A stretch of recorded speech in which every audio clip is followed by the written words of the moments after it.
the Sabbath day of Yahweh, as it's written in both the Old and New Testament readings of the Bible. Remember the Sabbath day to keep it holy.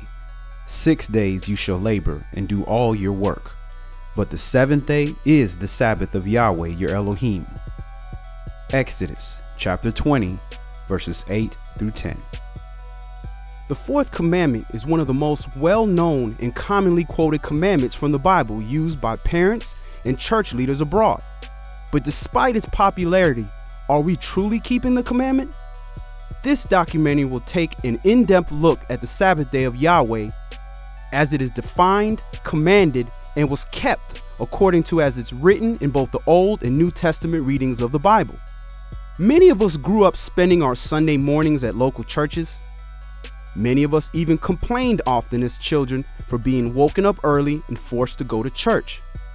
Many of our parents would often give us the same response: honor the Sabbath day, the fourth commandment. However, time and again, that was as far as the explanation would go. So why is the Sabbath day so really important? When we honor the Sabbath days, we are acknowledging that Yahweh is our Elohim and we are his people. The Sabbath day is one of the tangible carried out actions that signifies to Yahweh that we acknowledge him as our Elohim and we willingly choose to serve him. The prophet Ezekiel explains this precept in Ezekiel chapter 20. I am Yahweh, your Elohim. Walk in my statutes and keep my judgments and do them, and hallow my Sabbaths, and they shall be a sign between me and you, that you may know that I am Yahweh, your Elohim. Ezekiel chapter 20, verses 19 through 20. We show Yahweh that we are his people by keeping his commandments and honoring his Sabbath day. After creation, Yahweh himself rested on this day and then set apart the Sabbath days from all the other days of the week in the year through sanctifying it, blessing it, and hallowing it. In understanding the importance of the Sabbath, we must understand what the Sabbath is. If we look up the word Sabbath in the Merriam-Webster's dictionary, we will find the following definitions for Sabbath. Definition 1a. The seventh day of the week, observed from Friday evening to Saturday evening as a day of rest and worship by Jews and some Christians. The first provided definition, Merriam-Webster's, is aligned with the biblical definition of the Sabbath day as it was given by Moses in the Ten Commandments. Remember the Sabbath day to keep it holy. 6 days you shall labor and do all your work, but the seventh day is the Sabbath of Yahweh. Exodus chapter 20, verses 8 through 10. Now, if we look at the second definition of the Sabbath in the Merriam-Webster's dictionary, it states 1b. Sunday, observed among Christians as a day of rest and worship. In examining the second definition provided, not only is it not aligned with the definition given in the Bible, it also directly conflicts the first definition given by the Merriam-Webster's dictionary by labeling the first day of the week as a Sabbath day. The third and final definition breaks down the physical meaning of Sabbath, which is rest. The third definition further solidifies that the Sabbath day is a time of rest, but it does not define when we should rest. Again, to answer this question, we can refer to both the biblical definition given several times throughout the Bible and the primary definition given by the Merriam-Webster's dictionary, which states that the seventh day of the week is the Sabbath day.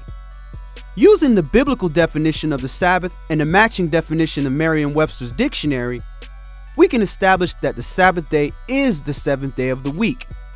But what is the seventh day of the week? If we grab a normal calendar from off our walls at home, office, or even look at one on our cell phones, we can count the days of the week from the first named day of the week on the left until we reach the seventh day of the week to arrive with a factual conclusion. We see Sunday on the left as the first day of the week, and if we go down to the end of the week, we can see Saturday as the last day of the week. Counting from the left to right, we will clearly see that Saturday is the seventh day of the week. Given that so much of the Sabbath change history is documented and so easily accessible, then why are so many still keeping the Sabbath on the first day of the week, Sunday, versus the seventh day of the week, Saturday, which it was intended for? A common teaching in modern churches is that Christ rose from the dead on the first day, so that is why they worship on Sunday. However, in Acts it established that well after the birth, death, and resurrection of the Messiah, Jews still kept the Sabbath, and even Gentiles had to keep the Sabbath day in order to hear the word. If we examine the book of Acts, which chronicles the first years of the Christian church after the death of the Messiah, we will find that even the Gentile early Christians kept the Sabbath day. And when the Jews were gone out of the synagogue, the Gentiles besought that these words might be preached to them the next Sabbath. Now when the congregation was broken up, many of the Jews and religious proselytes followed Saul and Barnabas, who speaking to them persuaded them to continue in the grace of Elohim. And the next Sabbath day came almost the whole city together to hear the word of Elohim. Acts chapter 13, verses 42 through 44. The first Christians were taught the word by the Jews. Paul, a Jew of the tribe of Benjamin, is responsible for the majority of the writings of the New Testament. Paul became the apostle to the Gentiles, and even he kept the Sabbath well after the Messiah's death and resurrection. Now when they had passed through Amphipolis and Apollonia, they came to Thessalonica, where was a synagogue of the Jews. And Saul, as his manner was, went in unto them, and 3 Sabbath days reasoned with them out of the Scriptures. Acts chapter 17, verses 1 through 2. Most importantly, even the Messiah himself kept the Sabbath. The Word manifested in flesh was subject to the commandments of Yahweh as well, serving as our example of the letter of the law and the spirit of the law in perfect accordance. The Messiah led his followers by example. And Yahshua returned in the power of the Spirit into Galilee, and there went out fame of him through all the region round about. And he taught in their synagogues, being glorified of all. And he came to Nazareth, where he had been brought up, and, as his custom was, he went into the synagogue on the Sabbath day, and stood up for to read. Luke chapter 4, verses 14 through 16. Another common misconception taught in many Christian churches is that the disciples broke bread on Sunday, and that this somehow proved that the disciples kept the Sabbath on Sunday. And upon the first day of the week, when the disciples came together to break bread, Saul preached unto them, ready to depart on the morrow, and continued his speech until midnight. Acts chapter 20, verse 7. The previous verse was used out of context and was merely giving a timeline of events and days. If we read earlier in Acts, it establishes the fact that the disciples broke bread often, not just on Sunday or Sabbath day. And they, continuing daily with one accord in the temple, and breaking bread from house to house, did eat their meat with gladness and singleness of heart. Acts chapter 2, verse 46. In fact, even in the prayer given unto us by Yahshua, he states, "Give us our daily bread." The bottom line is, the Sabbath day is a direct commandment from the Most High Yahweh to his people. According to the Messiah's words, Yahshua answered them and said, My doctrine is not mine, but his that sent me. John chapter 7, verse 16. If one calls himself a Christian, wouldn't it be logical to follow the example that Christ left? If you love me, keep my commandments. John chapter 14, verse 15. So if most calendars list Saturday as the 7th day of the week, and both the Bible and the Merriam-Webster's dictionary list the 7th day of the week as a Sabbath day, then how did the first day, Sunday, become the Sabbath day for churches in modern times? To answer this, we can look at documented history, which will reveal the chain of events.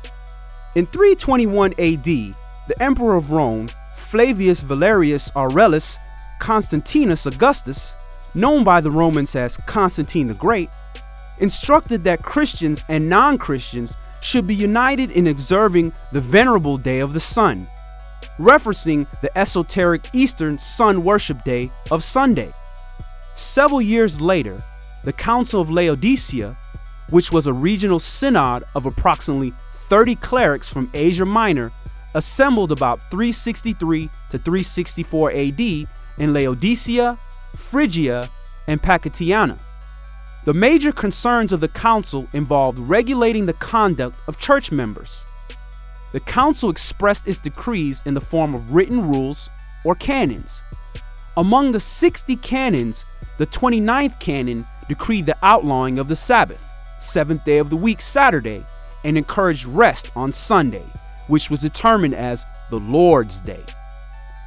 Now that we have established what and when the Sabbath day is, we must then establish how to keep the Sabbath day. With the Sabbath day being a hollow day of worship for Yahweh, how does our Bible instruct us to keep the Sabbath? The Sabbath is the day of rest. We are commanded to do no servile work on the Sabbath. Thus saith Yahweh, take heed to yourselves, and bear no burden on the Sabbath day, nor bring it in by the gates of Jerusalem. Neither carry forth a burden out of your houses on the Sabbath day. Neither do you any work, but hallow you the Sabbath day, as I had commanded your fathers. Jeremiah chapter 17, verses 21 through 22. We are to do no servile work, which is work that we are paid to do. However, the Messiah established that it is lawful to do good deeds on the Sabbath. And he said unto them, what man shall there be among you that shall have one sheep, and if it fall into a pit on the Sabbath day, will he not lay hold on it and lift it out? How much then is a man better than a sheep? Wherefore it is lawful to do well on the Sabbath days. Matthew chapter 12, verses 11 through 12. Yahweh hallowed the Sabbath day. You are to rest and refrain from doing your own activities, even from speaking your own words. The day belongs to Yahweh, and the day should be dedicated to his works. If you turn away your foot from the Sabbath, from doing your pleasure on my holy day, and call the Sabbath a delight, the holy of Yahweh, honorable, and shall honor him, not doing your own ways, nor finding your own pleasure, nor speaking your own words, then shall you delight yourself in Yahweh, and I will cause you to ride upon the high places of the earth, and feed you with the heritage of Jacob your father, for the mouth of Yahweh hath spoken it. Isaiah chapter 58, verses 13 through 14. Often overlooked is the fact that we are to do no commerce on the Sabbath. The day of preparation is for getting in all the necessary shopping and business before the Sabbath arrives. Profaning the Sabbath brought upon many curses unto the children of Israel. In the book of Nehemiah, it goes into details on how important the commandment of the Sabbath is. There dwelt men of Tyre also therein, which brought fish and all manner of ware, and sold on the Sabbath unto the children of Yehudah and in Jerusalem. Then I contended with the nobles of Yehudah, and said unto them, what evil thing is this that you do, and profane the Sabbath day? Did not your fathers thus, and did not our Elohim bring all this evil upon us and upon this city? Yet you bring more wrath upon Israel by profaning the Sabbath. And it came to pass that when the gates of Jerusalem began to be dark before the Sabbath, I commanded that the gates should be shut, and charged that they should not be opened till after the Sabbath. And some of my servants set I at the gates, that there should be no burden brought in on the Sabbath day. So the merchants and sellers of all kind of ware lodged without Jerusalem once or twice. Then I testified against them, and said unto them, why lodge you all about the wall? If you do so again, I will lay hands on you. From that time forth came there no more on the Sabbath. Nehemiah chapter 13, verses 16 through 21. The sixth day is the day of preparation for the Sabbath day. All business and servile work should be conducted by the preparation day, so as to not be forced to work on the Sabbath day.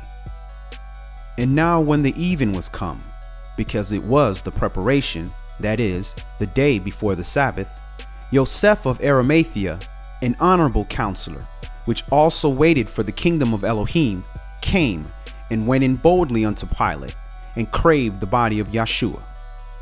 Mark chapter 15, verses 42 through 43. Giving up your Saturday to observe the Sabbath is a sacrifice in itself. Saturday is one of the biggest shopping and leisure days of the week. Yahweh provides for his children by allowing them to collect enough of anything needed on the 6th day to cover both the 6th and 7th day. It takes faith to believe Yahweh will provide for you 7 days worth of what you will need in only 6 days. And it shall come to pass that on the 6th day they shall prepare that which they bring in, and it shall be twice as much as they gather daily. Exodus chapter 16, verse 5. It takes tremendous faith to give up a day from work or a day to gather what is needed and relying solely on Yahweh to allow you to survive week to week without using the Sabbath day for yourself.